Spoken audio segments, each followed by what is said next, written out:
¿Qué tal? ¿Cómo le va? Un gusto el poder atenderle en este programa que se va a convertir en 4 mesas de análisis que se presentan a través de Partidero TV, con el fin de reflexionar qué ocurre en la Universidad de Guadalajara, qué tipo de movimientos, de cambios se avecinan en la máxima casa de estudios de Jalisco, la segunda más importante en la República Mexicana, y todo ello derivado de un asunto trágico, la muerte de Raúl Padilla López, ocurrida el pasado 2 de abril, en un tema que seguramente muchas personas no estaban pensando cuál podría ser el final de Raúl Padilla López. Le doy solo algunos antecedentes.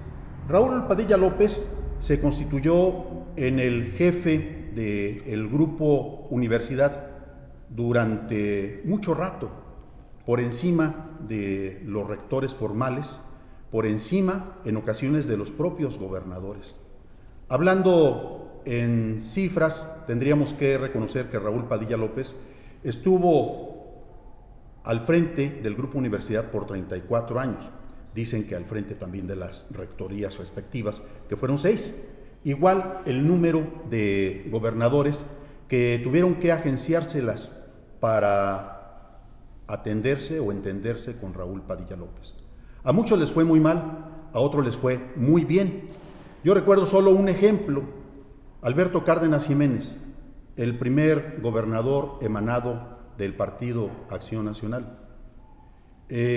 Recuerdo con toda precisión que Alberto Cárdenas le decía a su servidor: se está armando una auditoría y vienen cosas muy fuertes hacia la Universidad de Guadalajara.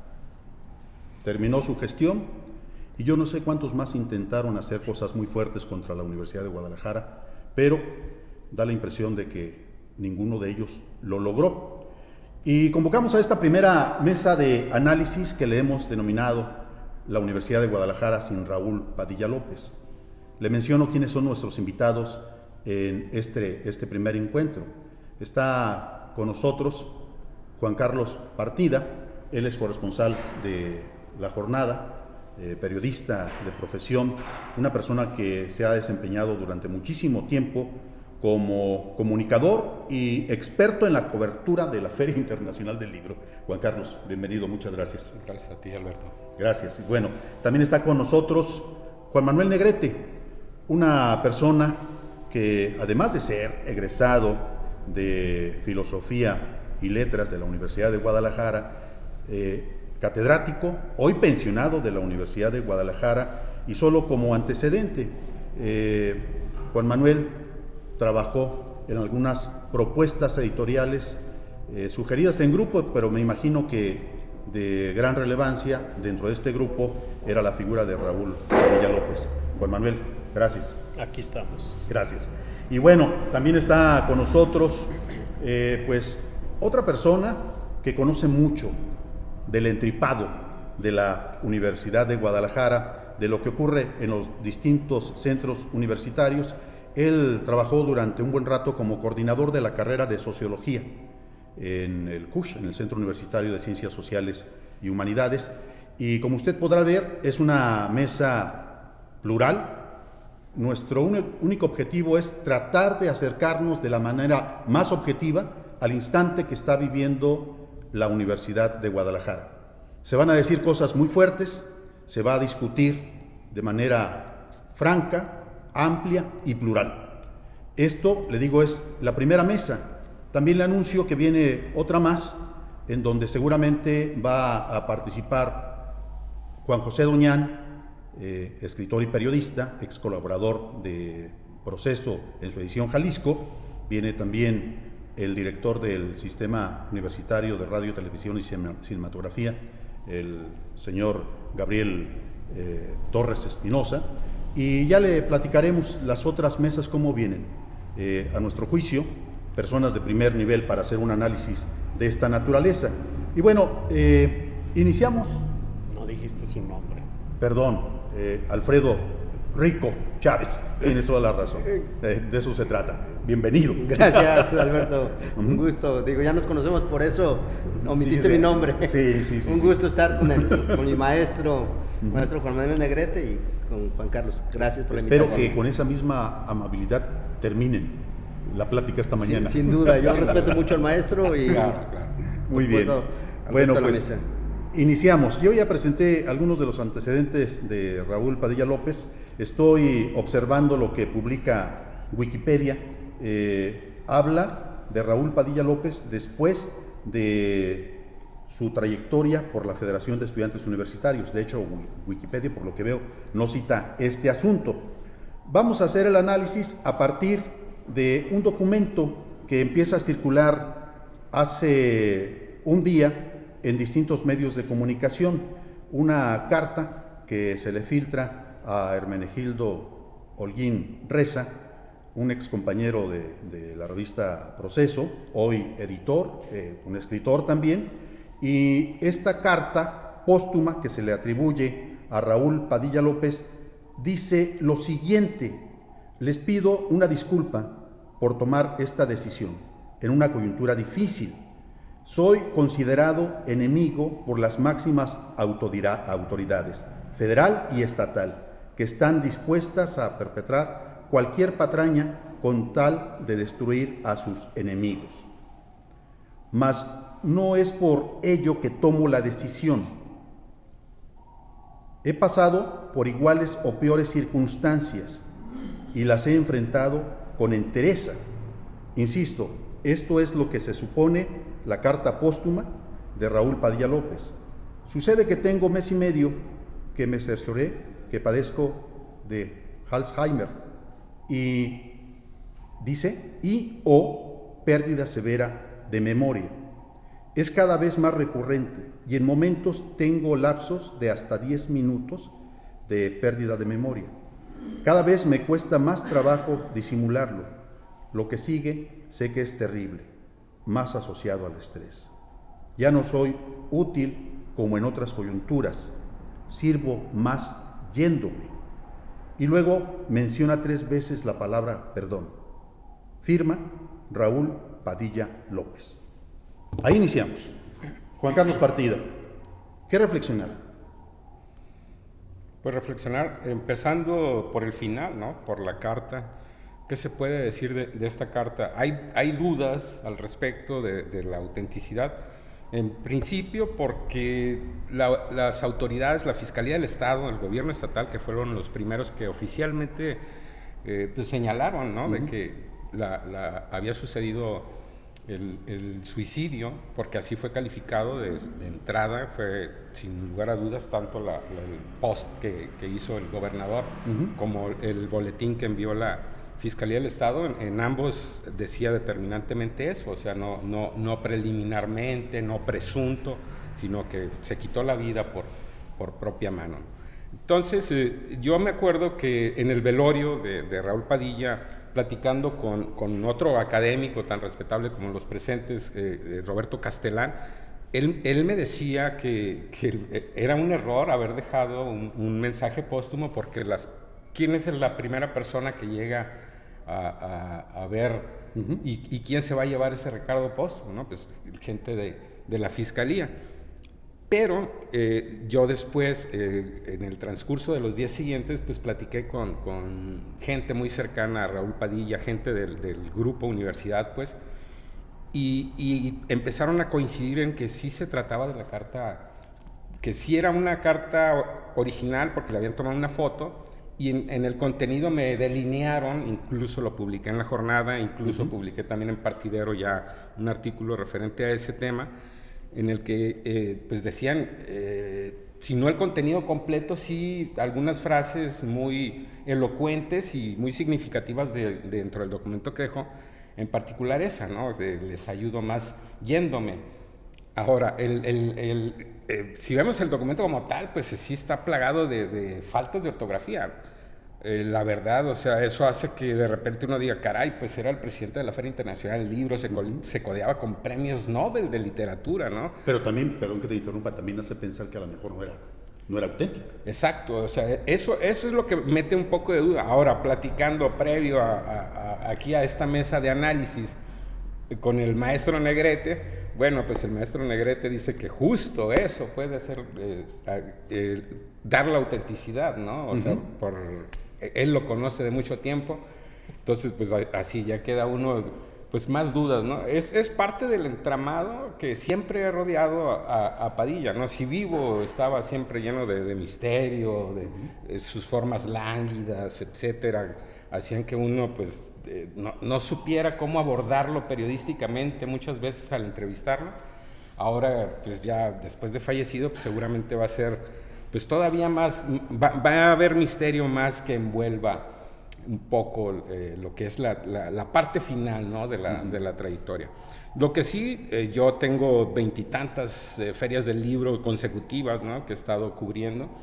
Creo que soy ya de las mascotas ahí de la FIL, periodísticamente hablando. Se ¿no? dice el decano. El decano de la Feria del Libro, no me dejarán mentir muchos compañeros, ¿no? que pues ahí, muchas veces ahí es donde nos saludamos.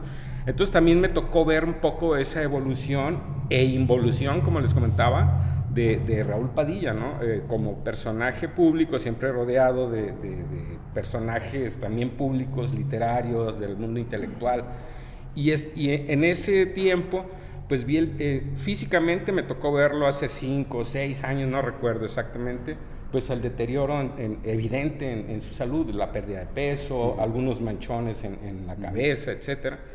Y recuerdo que muchos pensábamos en ese momento, y lo compartimos en pláticas ahí mismo dentro de la FIL, que no tardaba mucho, ¿no? Pues que desgraciadamente era evidente que ya se acercaba el final de Raúl Padilla. Sin embargo, a la siguiente FIL, pues lo vimos más rozagante que nunca, ¿no? O sea, rosado de la cara, champeteadito, repuesto en pocas palabras. Y esta última FIL, la de 2022, pues no se veía mal, ¿no? Ya se veía, pues sí, un poco acabado, digamos, tajado de la cara físicamente, pero físicamente pues no se veía tan maltratado como para que llegara el acontecimiento, además tan rápido, ¿no? Porque la FIL, recordemos que terminó en diciembre, y bueno, pues apenas estamos en abril, ¿no? En 3 meses se vino para abajo Raúl Padilla, aparentemente.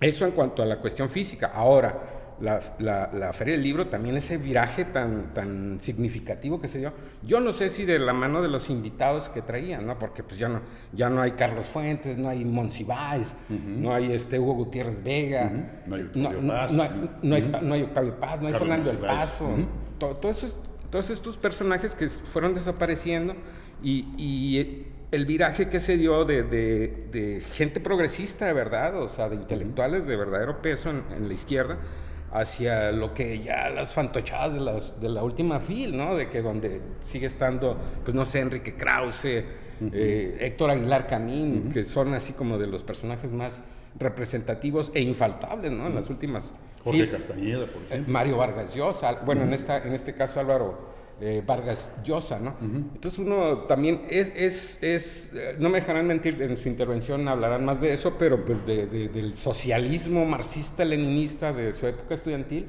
a alguien que se alió con Ricardo Anaya, ¿no? En la campaña de 2018, por ejemplo, o con el mismo Alfaro en ese teje-maneje, y lo cual también se vio muy, muy reflejado en la FIL. Si te pregunto, ¿puedes definir a Raúl Padilla López en una sola frase? Cacique. Sí, ok, sí. Ahí quedamos. Juan Manuel Negrete, de antemano, gracias. Sabíamos que ibas a salir al Grullo. ¿Cómo le llaman? El Gruyork. Gruyork. Gracias por aceptar quedarte con nosotros. Tú conociste bien a Raúl. Lo viste en el ascenso y lo viste seguramente en la gloria. Bueno, yo, como no soy católico, no sé qué quiero decir gloria. Yo conocí a Raúl en los picos extremos, vamos a decir, de la abyección, de la soberbia, de la impudicia y del latrocinio. Para mí es un personaje perverso. Y en 40 años que pudo manejar la universidad al grado de monopolizar todo, la UDG, que es la que a mí me interesa, es donde yo trabajé, mi centro de trabajo, se desplomó al grado de que no sé cómo le vamos a hacer para recuperarla. Bueno, no le vamos porque yo ya me jubilé, pero todo el tiempo que yo estuve metido en la universidad el obstáculo mayor que me encontraba para los trabajos que impulsábamos era Raúl Pandilla Golpes. Así se le reconocía, así se le decía. Ratul Pandilla Golpes. Ese era el apodo, vamos a decirlo, el apócope con el que... De los que no lo querían. Pues yo no sé si lo queríamos o no, yo no soy homosexual, no tenía por qué quererlo. Para mí fue mi patrón que llegó a rector, y como ya no soltó la rectoría, pues todo ese tiempo, los 34 años que estuvo ahí al frente de la administración, pues fue mi patrón. Pero ¿cómo que no soltó la rectoría? Pues no, a ver, después de Raúl estuvo Víctor Manuel González Romero. Su títere. Luego estuvo Trino Padilla. Trinitron. Y luego estuvo Putatiu y todos ellos. Briseño también, o sea. Y Tonatiu. No le des valor a ninguno de ellos, ni a Ricardo. Y Villanueva. Marco Cortés. Marquito Cortés, o sea, mi amigo. A ver, de ellos son amigos personales míos, Marco, Trino y el propio Raúl, éramos amigos personales. O sea, es donde de hecho, uno de sus operadores centrales era mi hermano Pepe. José Negrete Naranjo era uno de los hombres de más confianza con él.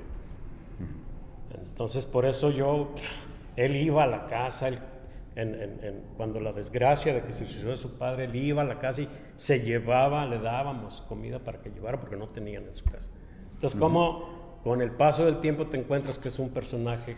Bueno, yo la última cifra que oí, que supe, no tengo conciencia de eso, ni siquiera no tengo la certeza, pero le calculaban un capital de 9,000 millones de pesos.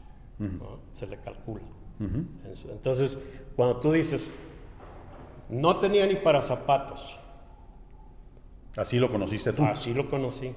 Se llevaba, está mal que lo diga, pero llevaba comida de la casa, porque como siendo amigos, lleva para tus hermanos. O sea, vivían en la casi extrema miseria. Cuando murió su padre, cuando los dejó. Y pasan 40 años y me encuentro con que el monto estimado, calculado de sus bienes es de 9,000 millones de pesos, entonces hablemos de qué se trata. O sea, qué es lo que hizo para llegar a esos niveles. Eso nada más visto en su funcionamiento económico, ¿no? Pero yo estaba refiriéndome a el gran obstáculo que significó para toda la vida académica, para toda la vida de docencia, para todo lo que hacíamos, lo que se hace y se debe de hacer dentro de una universidad. Que eso es lo que a mí me interesa. Y por eso yo me enfrentaba con él y lo retaba. Bueno, ya después hubo un tiempo en el que ya no tuvimos ninguna acercamiento. ¿Debatiste mucho con él, con Raúl? De jóvenes, sí. Muchachos, pues fuimos compañeros. Él estaba en historia, yo estaba en filosofía, en la misma facultad. Incluso cuando llegamos aquí, les conté una anécdota. Si quieren la platico, la repito.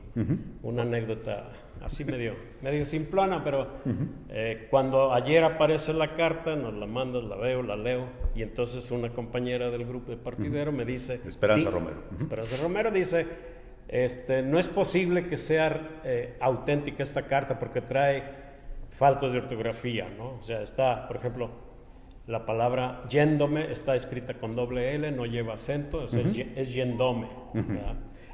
O sea, y entonces no es posible que un personaje... Contrasta con lo que decía Juan Carlos. De tal alcurnia escriba estas cosas. Entonces ya nomás con neologismos. Sí, también.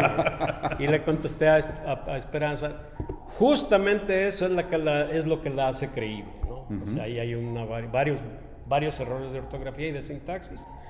Y bueno, yo lo conocí y cuando en un momento dado debatimos, cuando éramos estudiantes ahí en la Facultad de Filosofía, que en una legatera de a ver quién sigue, quién no sigue, ya pleitos estudiantiles, ¿no? Y entonces al final les dije, ahorita lo resolvemos, siéntenos en una mesa, que Raúl escriba ahí una hoja, escriba un texto X, y a mí yo de este lado escribí, y el que no tenga falta de ortografía, ese que sea.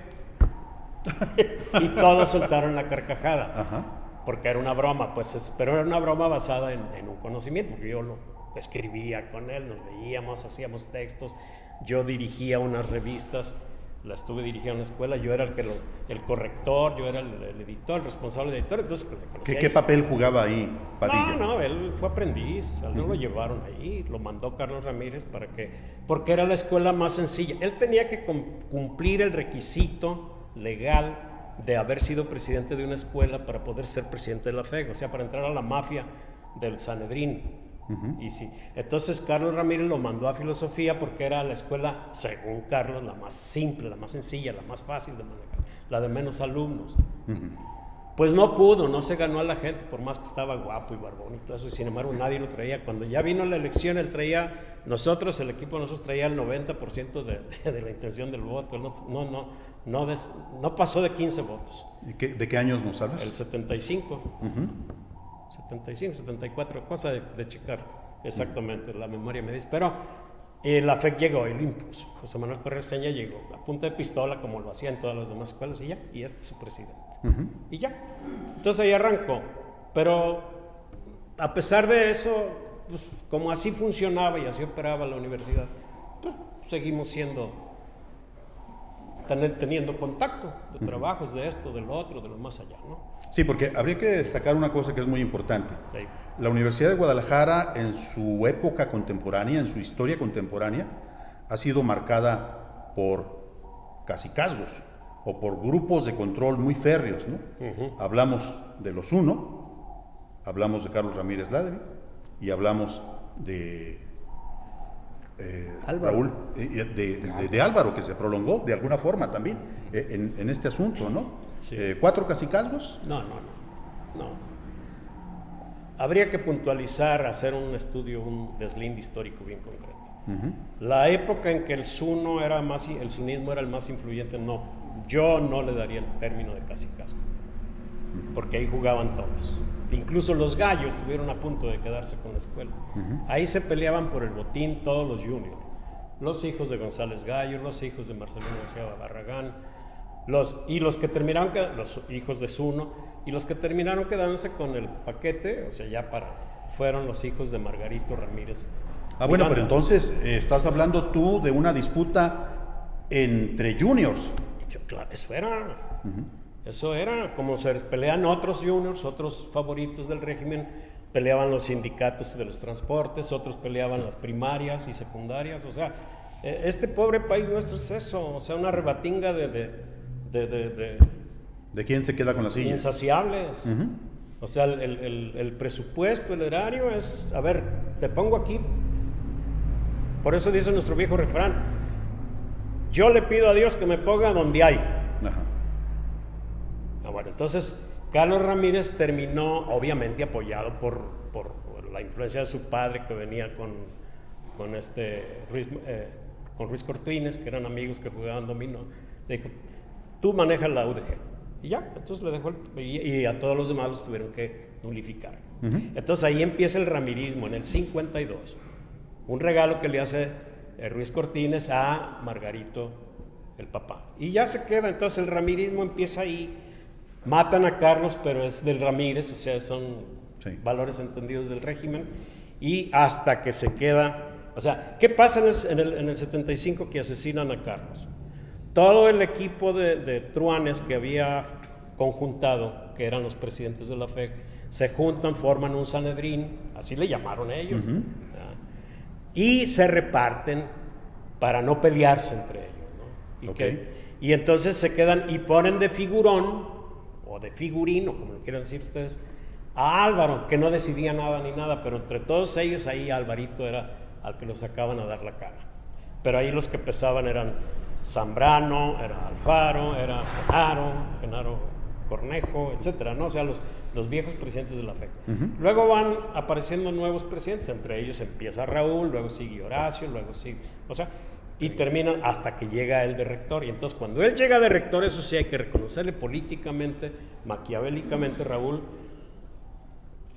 manda a volar al Sanedrín, primero a los más viejos, luego ya con sus cuates que eran Tonatiuh, Horacio, y poco a poco los van nulificando hasta que se queda con el control monopólico a partir de que él es el rector, claro, ¿no? O sea, en el 89. Y ahí sí se acaba el ramirismo y empieza el padillismo.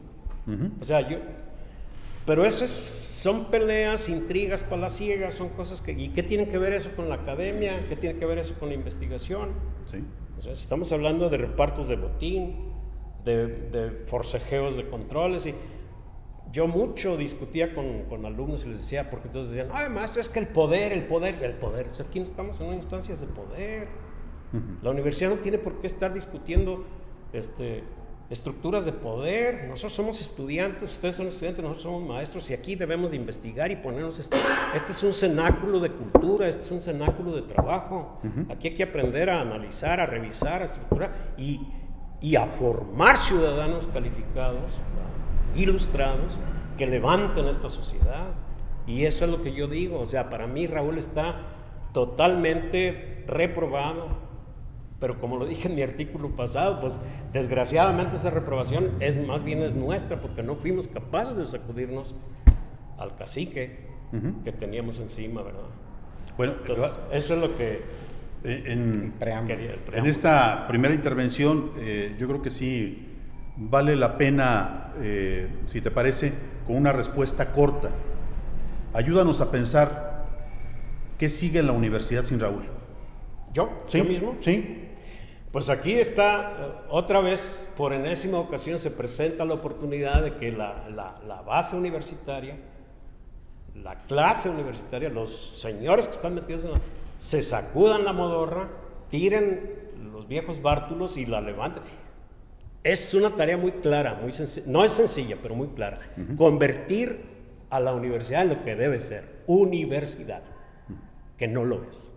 Es una agencia de colocaciones, es un centro mercantil de demasiadas candilejas, es todo lo que ustedes quieran. Por eso endiosan tanto su FIL, que no es más que una mercadería de libros. Ok, hasta ahí.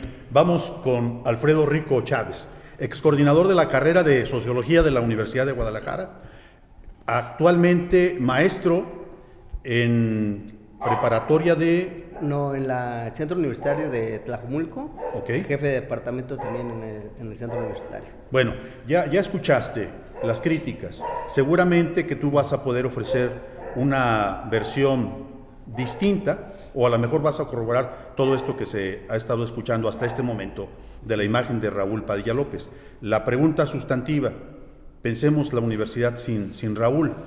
Y luego también el otro asunto, ¿no? ¿Cómo se ve desde adentro? El instante cuando Raúl decide quitarse la vida el pasado 2 de abril. Y tengo que mencionar esto antes de concederte el uso de la voz. El día 3 de abril sorprende muchísimo la forma como la mayor parte de los medios de comunicación manejan, estoy hablando de los estatales y de los que denominan nacionales, manejaron la nota con una sutileza marcada. Todos decían, perdió la vida Raúl Padilla, murió Raúl Padilla. Y en letritas más chiquitas, algunos cuantos, que fueron la excepción, se atrevieron a decir, se suicidó. No entiendo yo mucho de ese tipo de juegos en la edición de un texto o al momento de presentar una noticia. Te dejo para que nos hagas reflexión sobre lo que está sucediendo en este momento en la Universidad de Guadalajara y de lo que tú estás viendo, Alfredo. Bueno, muchas gracias. Nuevamente agradecerte, Alberto, por la invitación. Es un gusto compartir la mesa con Juan Carlos, que no tenía el placer de conocerlo, y bueno, con mi maestro Juan Manuel, que le aprendí muchísimo allá en la ex Facultad de Filosofía y Letras, hoy División de Estudios Históricos y Humanos, ¿no? Así es. Un maestro para muchos allá, el maestro Juan Manuel Negrete, ¿no? Incluso compartimos en algún momento la militancia en el famoso Partido de la Revolución Democrática hace muchos años, muy al principio. Gobernado por Raúl. Cuando era un esfuerzo a la izquierda por impulsar un proyecto distinto de nación. Y bueno, es un gusto compartir esta mesa. Yo iniciaría también con el tema de la carta, ¿no? Más allá de, digamos, que para mí es el reflejo justo de una idea que yo he estado dándole vueltas a partir de la invitación que nos hace Alberto, que tiene que ver cómo los personajes, sobre todo estos personajes polémicos, estos personajes que despiertan pasiones a favor y en contra, porque hay que decirlo también, hay opiniones que hablan de Raúl Padilla como un personaje que generó una transformación profunda en la universidad, que habría que discutirlo con el maestro Juan Manuel. Está construyéndose, se ha construido un mito alrededor del personaje, ¿no? Me parece que la carta abona en ese sentido. Yo, más que preocuparme si es la auténtica o no, me preguntaría, según entendía, lo que se tomó ahí en los primeros momentos después de conocerse la noticia es que iban a ser elementos de la Fiscalía para poder indagar si realmente se trató de un suicidio o no, y si fue una evidencia que recogió la Fiscalía, cómo es que se filtra un documento que está en manos de la Fiscalía y se da a conocer públicamente. Me parece que ahí hay un tema del proceso legal extraño, ¿no? Entonces, ¿a quién le convendría filtrar ese tipo de documento? No estoy seguro, pero como siempre estas cosas generan morbo y estos personajes generan este morbo, ya justo es un tema de debate en los medios locales, ¿no? Evidentemente, pues puede ser por el puro morbo, ¿no? A mí me parece que ya habría que centrarse más en la discusión hacia adelante, uno, de lo que significó, y habría que contextualizar, así como el maestro Negrete contextualiza el tema de los cómo se genera el famoso cacicazgo de los Ramírez, que Carlos Ramírez fue el personaje emblemático de ese periodo de la universidad, al periodo que ocurre a partir del 89, que es cuando Raúl Padilla llega a la Rectoría General de la universidad, y ocurre un proceso interesante que luego siento que perdemos de vista, ¿no? Raúl Padilla llega a la Rectoría en un proceso que para mí es el proceso democratizador justo del país, ¿no? Donde emerge el PRD, que era un esfuerzo de la izquierda que tenía un protagonismo que no había tenido nunca, ¿no? Después de la candidatura de Cuauhtémoc Cárdenas, ¿no? Del Frente Democrático Nacional, y ahí se genera una disrupción, me parece muy importante, que empuja hacia la democratización del país. Aparece lo que hoy es el INE, la oposición comienza a ganar gobernaturas, empieza un proceso muy importante, la izquierda empieza a crecer, incluso llega a ser primera fuerza en la década de los 90 en la Cámara de Diputados, por primera vez en su historia, empieza a configurarse, digamos, un proceso de transformación del país que también es parte de lo que ocurre en el mundo, ¿no? Vino la perestroika, la desaparición de la Unión Soviética, la emergencia de movimientos políticos ya no armados, sino ya civiles en toda América Latina, que también impulsan un proceso democratizador, y se empiezan a utilizar términos que en otra época no se utilizaban, ¿no? Efectivamente, en los primeros años, todavía en la propia universidad y en Filosofía y Letras, digamos, más que una escuela de formación, era una escuela de adoctrinamiento, donde era Marx 1, Marx 2 y Marx 9, ¿no? Que digo, por cierto, yo soy marxista, para que no crean que estoy renegando de mi formación. Guadalupano. Ese no me tocó, pero precisamente este proceso es cuando llega Raúl. Yo digo, es el impulsor de una transformación de la universidad, es el rector, es el que encabeza la rectoría, es el que encabeza el Consejo General Universitario, y ahí comienza un proceso muy interesante y muy importante, que ahí sí difiero con el maestro Juan Manuel, de transformación de la universidad. Uno deja de ser una universidad solamente de docencia, no enfocada a la formación de jóvenes, empieza a impulsar una cosa muy importante, que es la investigación, donde emergen muchas jóvenes en aquella época que comienzan a dedicar más tiempo a la investigación que a la docencia, y eso da un impulso muy importante a la generación del conocimiento, y se empieza a generar proyectos culturales que para mí sí tienen relevancia. O sea, la FIL, más allá de Raúl Padilla y de este personaje, es un fenómeno cultural que tiene una trascendencia incluso internacional, que es reconocida a otros niveles, que efectivamente ha venido, digamos, teniendo un tipo de invitados distintos, pero también porque hay que reconocerlo, los grandes íconos de la izquierda literaria se han ido muriendo, y los nuevos que han aparecido pues no tienen mayor peso. O sea, no es un problema de la FIL, es un problema de la producción, en todo caso, de escritores de izquierda, ¿no? Entonces me parece que este proceso que empieza a ocurrir desde entonces, ¿no?, ha sido muy importante. Justo es cuando yo tengo la oportunidad de ser profesor en la universidad, que por cierto la universidad ahora ya no está teniendo nuevas contrataciones, precisamente porque el presupuesto de la universidad está siendo ahorcado, ¿no? Y la renovación de la plantilla ha sido un proceso muy complicado por temas presupuestales, y tal vez puede ser también por el manejo con el que se hacen las contrataciones, ¿no? Pero lo que no podemos negar es este problema presupuestal, no solo de la Universidad de Guadalajara, sino de la universidad pública, que fue una bandera que yo desde estudiante recuerdo que estaba muy marcada, que era un presupuesto digno a las universidades, que sigue sin tenerlo, y que desafortunadamente, a pesar de que también soy obradorista, ¿no? Ni con López Obrador... Estás a punto de ser expulsado de esta mesa. Ni con López Obrador se les ha dado el apoyo necesario a las universidades públicas para que cumplan sus funciones, ¿no? Entonces, me parece que habría que iniciar la discusión entendiendo este proceso, ¿no? Han venido en este país procesos muy interesantes, viene la famosa alternancia, viene el fortalecimiento de las instituciones públicas con personajes reconocidos como ciudadanos, y viene un proceso interesante en donde para mí la mayoría de las universidades quedan estancadas y la Universidad de Guadalajara empieza a destacar en muchos sentidos con los famosos indicadores que se planteaban desde fuera. La Universidad de Guadalajara ha estado liderando muchos de esos indicadores, incluidos el tema de la FIL, el tema de otros proyectos como el auditorio Telmex, ¿no? Que genera una dinámica artística, a lo mejor con una cartelera que no necesariamente comulgamos con ella, pero yo también digo, sin esos espacios yo no hubiera visto a Andrés Calamaro más de una ocasión, ¿no? Claro. Bueno, que ha sido en esos lugares. Entonces habría que entenderlo desde ahí, y también habría que decir que más allá de Raúl Padilla, lo que yo sí hoy veo es una institución más fortalecida en términos del funcionamiento de sus órganos internos colegiados, ¿no? En donde tenemos un rector, a diferencia de los anteriores, que sí tiene una legitimidad social mucho más marcada que los anteriores, que tiene incluso un estilo que no se les reconocía a los otros rectores, que eran acartonados, que eran como muy institucionales de la vieja escuela. El rector de hoy tiene una actitud distinta, y lo que sí entiendo es que hay un trabajo colegiado en donde los órganos, los Consejo General, los consejos de centro, los consejos de división empiezan a tener un funcionamiento y una dinámica cada vez más relevante, ¿no? Una pregunta antes de cerrar esta intervención, después abrimos 2 minutos para las réplicas que se puedan presentar de lo que se ha expuesto por parte de cada uno de ellos.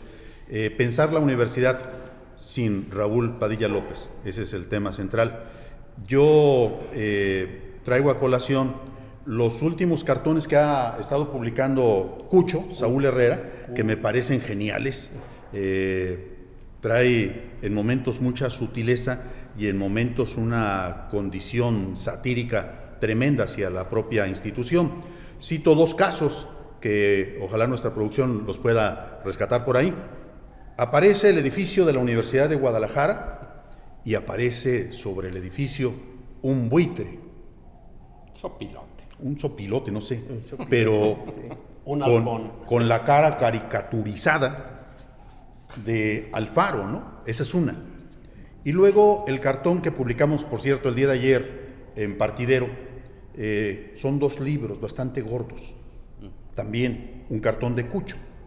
En uno dice Raúl Padilla, algo así como historia de la FEG, se ve ahí el símbolo que utilizaba la FEG, y en medio de los libros, volumen 1, aparece una línea de sangre que como que le costó mucho trabajo a una gran cantidad de lectores, de personas que siguen Partidero, el entender qué quería decir Cucho, ¿no? Porque no veían esa línea de sangre. Y luego está el otro tomo, Feria Internacional del Libro, que es el volumen 2. Y dentro de las páginas se ve que ahí hay guardado un billete, cuando menos, ¿no? Creo que es $1. Pero Cucho más o menos simboliza ahí lo que a su juicio pudo haber sido el tránsito de Raúl Padilla López, tanto en la FEG como en lo que fue la Feria del Libro y en la Universidad de Guadalajara. Déjame preguntarte, porque seguramente que habrá una gran cantidad de cosas que presumir de la defensa que se pudiera hacer de Raúl Padilla López. Primero, promovió la universidad en todos los rincones del estado de Jalisco, con la famosa Red Universitaria de Jalisco. Bien o mal está operando. Si mal no recuerdo, fue en el 94. Cuando se aprueba la... Justo en ese mismo momento, y encabezado por un abogado muy destacado, Carlos Mollado Zapata, se promueve el concepto de lo que se entiende como la autonomía universitaria. Creo que en este momento es cuando se va a poner a juicio realmente si existe la autonomía universitaria o si en efecto Cucho tiene toda la razón. Sí, a ver, yo justo en función de eso, creo que ahí coincido plenamente con el maestro Negrete. Vienen dos elementos que a mí me parecen muy importantes. Uno, yo sí veo un fortalecimiento, yo lo escribí también en Partidero, ¿no? Yo veo una comunidad universitaria cuestionada, ¿no? Que sí creo que la muerte de este personaje ha generado cierto desconcierto, cierta, incluso morbo alrededor de su muerte, pero hay una cosa que a mí me parece muy importante. Todas las instituciones, entre más fuertes son, sobreviven a los personajes, ¿no? Y hablo de una larga historia de donde hay personajes con un gran valor o con una gran influencia y que a pesar de ellos, después de ellos, las instituciones se mantienen. Me parece que la universidad se va a mantener. Creo que tiene que haber un esfuerzo colectivo de los que son críticos, de los que son partidarios del modelo como está ahora y de los que tienen ideas distintas, de empezar a tener una actividad más, digamos, más fuerte en torno a los temas universitarios. Pero yo destaco dos cosas de este proceso. Uno, que el proceso digamos, de transformación de la universidad a partir del 94 con la reforma universitaria no es solo digamos, un acierto o un logro de una sola persona, sino de una comunidad que está inmersa en este proceso democratizador. Y dos, me parece que esta posibilidad con el rector nuevo, que ha impulsado dos cosas que son muy importantes y que luego perdemos de vista, ¿no? La Universidad de Guadalajara es la primera en garantizar, por ejemplo, el 100% de la cobertura en la educación media superior en el país, ¿no? Y lleva 3 años sosteniéndola. Y la universidad también es la primera que tiene una iniciativa de impulsar el aumento del salarial a los cargos de menor ingreso el año pasado, que fue del 7% extra al aumento del resto del personal de la universidad. Entonces son dos acciones que me parecen emblemáticas de un perfil de universidad, de lo que tendría que ser hacia adelante uno de los retos de la universidad pública. Y la universidad pública me parece que va a seguir funcionando porque más allá de este personaje sigue habiendo una comunidad con liderazgos de diferentes naturalezas, impulsando acciones, impulsando proyectos que tienen una importancia relevante para la educación pública y la educación superior en el estado de Jalisco, que ciertamente es la universidad perfecta, por supuesto que no, yo también tengo muchos elementos que criticar y que señalar. Sí, porque me daba la impresión de que estabas buscando ya una rectoría ahí. No, yo estoy alejado, a mí sí me gusta leer, yo prefiero dedicarme más al cubículo y al salón de clases, ¿no? Y desde ahí es donde uno puede efectivamente tener la posibilidad de pensar y de ver cosas que cuando uno está dentro no tiene la posibilidad de hacerlo porque está precisamente en la dinámica. Y solo un último elemento, que también lo aprendí con el maestro Juan Manuel y con otros maestros ahí precisamente en la carrera de sociología, ¿no? Que tiene que ver, y en filosofía también, que tiene que ver con el asunto de que los seres humanos, la especie humana es por naturaleza política, y entonces en ningún espacio, hasta en la cama, se hace política, dicen algunos especialistas, ¿no? Pues depende con quién estés. Pues con cualquier personaje. Decía Pablo Fernández Crisle que la política es el amor de las naciones y el amor es la política de la pareja, ¿no? Muy bien. Entonces, también en la universidad se hace política. Ok, ahí quedamos. Ya había Juan Manuel frotándose las manos para poder hacer la réplica. Seguro tú también tendrás tus propias apreciaciones.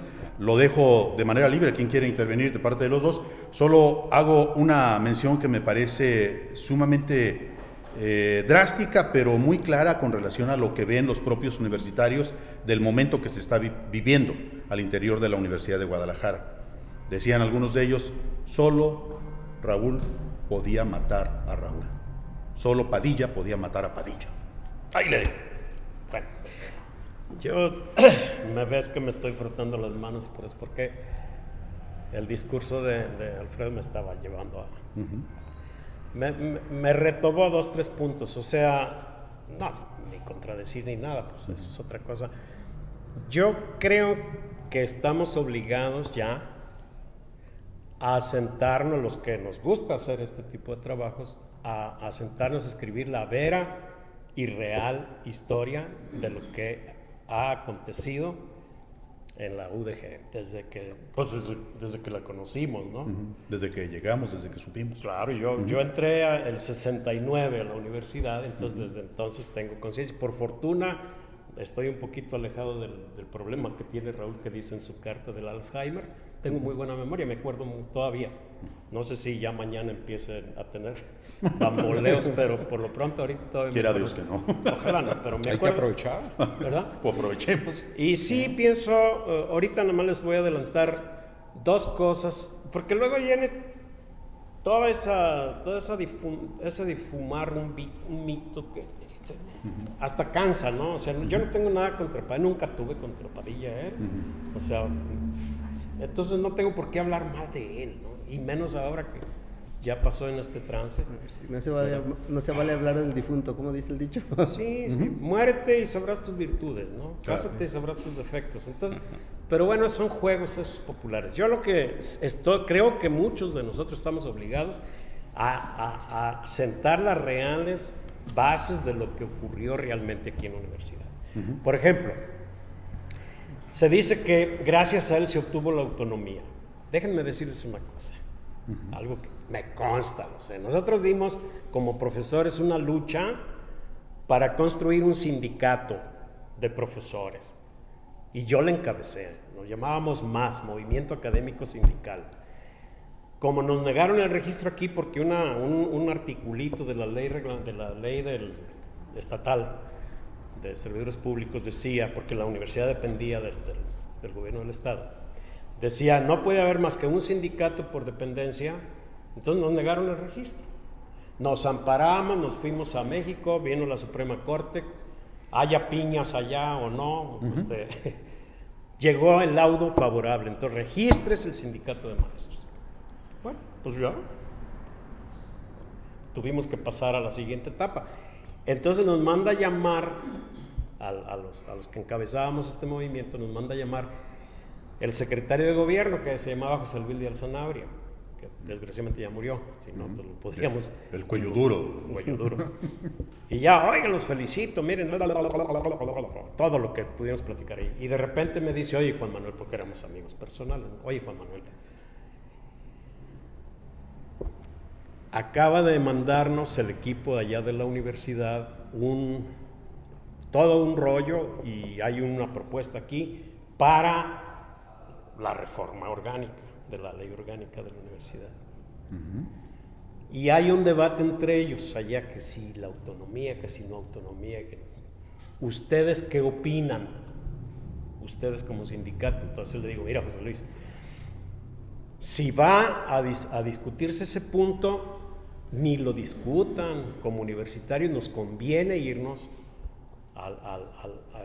que sea declarada autónoma por ley. ¿Por qué? Bueno, yo te lo digo desde la perspectiva del sindicato. Nosotros, si sigue sin ser autónoma, vamos a ser un organismo estatal, OPD, y entonces pues vamos a estar llevando nuestros asuntos a conciliación, arbitraje. Entonces, en cambio, el artículo 3, después de las luchas sindicales que hubo en los 70s allá, dice muy claramente en su fracción 8ª, todas las universidades autónomas por ley, su personal de trabajo estará inscrito en el apartado A del 123. Porque el otro es irnos al apartado B. Entonces le digo, estamos peleando por ser un sindicato y nos vamos a ir al apartado B. Pues fue una lucha infructuosa. Ya te entendí.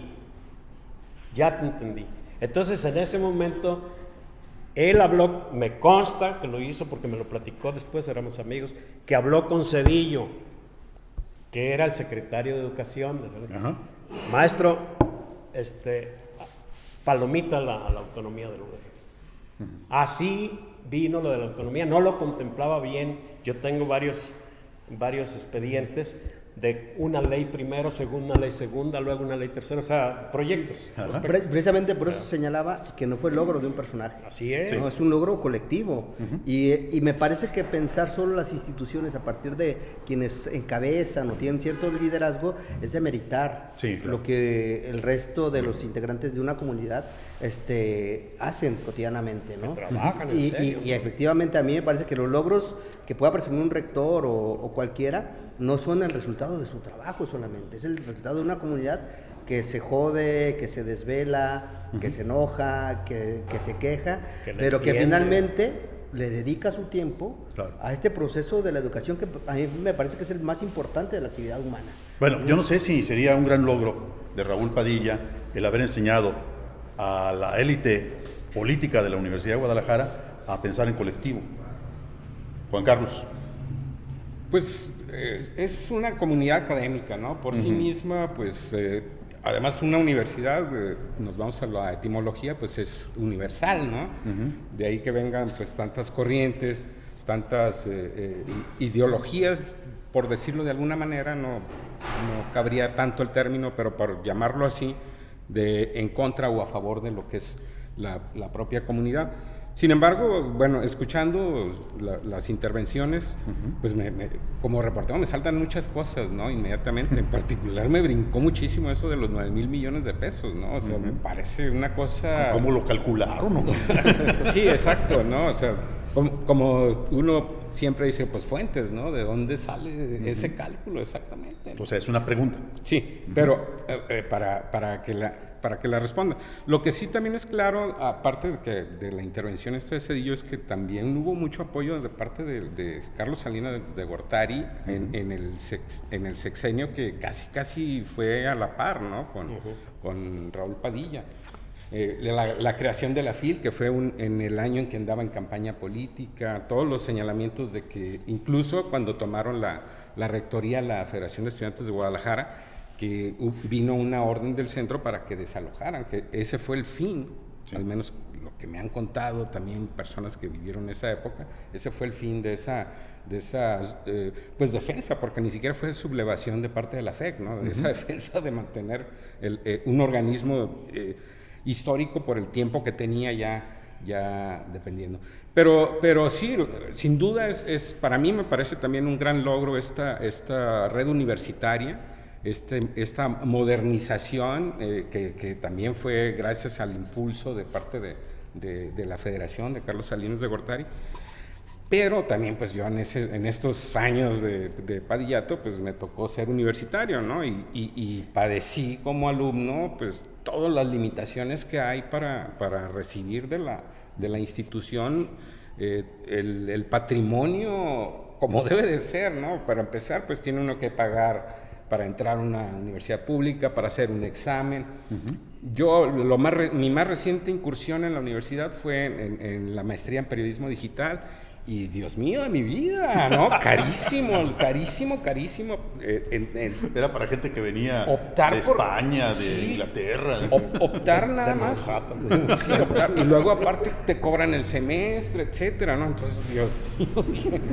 Pero bueno, remitiéndome a la época de bachiller, o sea, y que todavía, porque ahora ya tengo hijos que están en bachillerato, o que han cursado el bachillerato. Pero nada más ahí, Juan Carlos, ese no es un tema solo de la universidad. Sí, claro. Es un tema de la educación pública en este país. Sí. Y eso está muy mal y eso es muy grave, ¿no? Que los ciudadanos no tengamos la posibilidad de educarnos en una institución gratuita cuando, en teoría, al ser públicas es una de sus características, ¿no? Es evidente, pero yo insisto, hay que revisar el presupuesto de las universidades y en particular el de la Universidad de Guadalajara. Y cómo se maneja, cómo se distribuye un presupuesto, porque no estamos hablando tampoco, por más que esté recortado, no estamos hablando de un presupuesto menor, ¿no? Es el segundo presupuesto público más alto en Jalisco, por encima de Guadalajara. Sí, ¿sabes cuánto es el promedio por alumno que recibe la universidad respecto. Sí, creo que la última o la penúltima más baja. Sí, Entonces, digo, también esos elementos, de pronto siento que perdemos la perspectiva,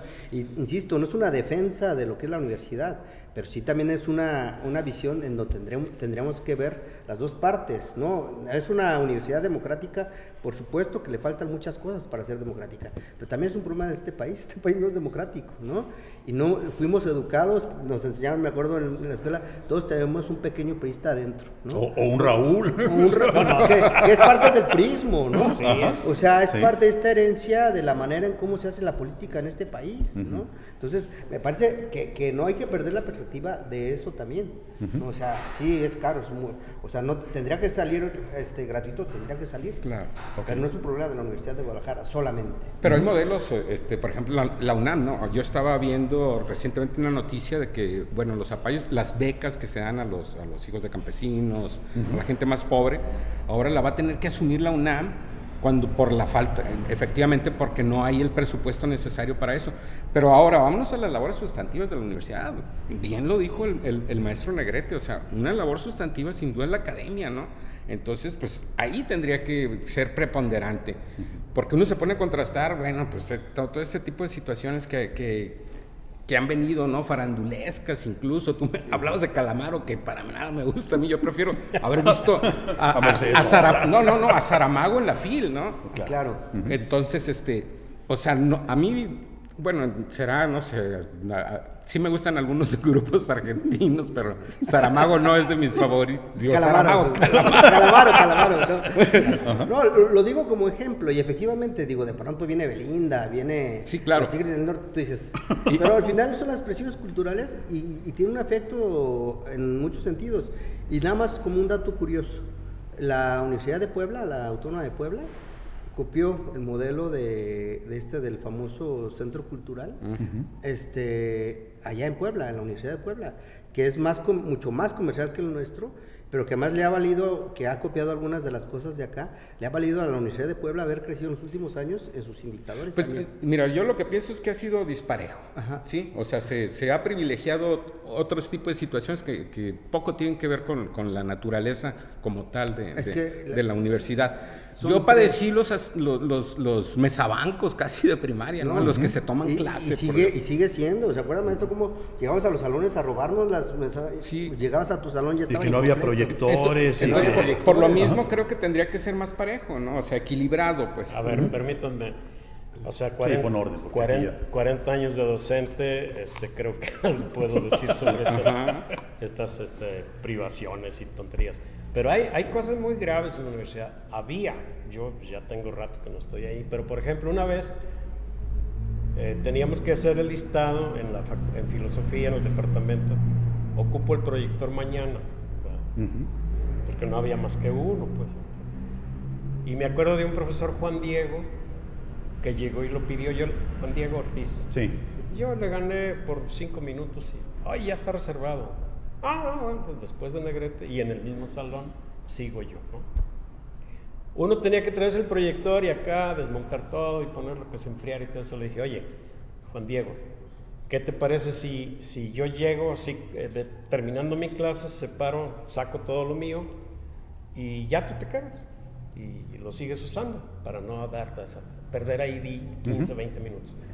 Estuvo bien, terminó mi clase, llegó él, le dije, adelante, ahí está el proyector, ahí está todo. Ok, y nos salimos, yo ya dejé a Juan Diego con su grupo, y se le ocurre decirle, vamos por un café, ¿no? Yo lo alcancé a oír, que les dijo a los muchachos, vamos por un café. Fueron a la cafetería que no estaba a 30 metros o no sé. Cuando volvieron, ¿dónde está el proyector? Ya no había. ¿Se lo volaron? Por supuesto que se lo llevaron. Yo no supe nada. Al día siguiente que llego, tengo ahí en la dirección, pero ¿qué pasa con el director? Pues, ¿qué pasó? ¿Qué hay, Miguel? ¿De qué se trata? Pues aquí tienes una carencia. Se perdió el proyector a la hora de tu clase. O sea, ya no volvió aquí. Eso es lo que registró el mozo. Yo se lo presté a Negrete. Negrete ya no me lo trajo. A ver. Con el mozo nos habíamos puesto de acuerdo de que se lo iba a dejar a Juan Diego. Manden llamar a Juan Diego y aclaramos esto. Y ya llega Juan Diego, mandan traer y dice, a ver, Juan Diego, ¿te dejé o no te dejé el proyector. No, pues sí. Y entonces ya es cuando él platica. Le dije a los muchachos, vamos a por un café y ya nos venimos para la clase. Y cuando volvieron, se lo robaron. En 3 minutos se lo robaron. O sea, ¿quién fue? Bueno, lo que quiero decir, o sea, este tipo de deficiencias no es la única. Yo, si me pongo a hacer aquí un conteo, vamos a sacar pero montones de cosas. No es posible que la universidad funcione de manera tan deficiente. Así es. Sí. A eso me refiero. Bueno, vamos concluyendo ya, si les parece, en un minuto.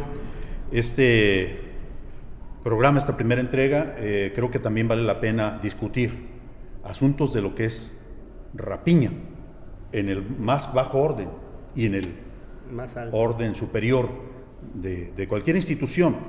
Y la Universidad de Guadalajara, por supuesto, que no está ajena a este tipo de asuntos, ¿no? Pero volvamos a la pregunta original. ¿Qué hacer ahora que no está Raúl? Yo podría preguntarme, ¿les dejó Raúl todo listo a los liderazgos chiquitos, grandes, torcidos o buenos para tratar de hacer una universidad nueva? La convocatoria que está lanzando el gobernador Enrique Alfaro Ramírez a mí me llama mucho la atención.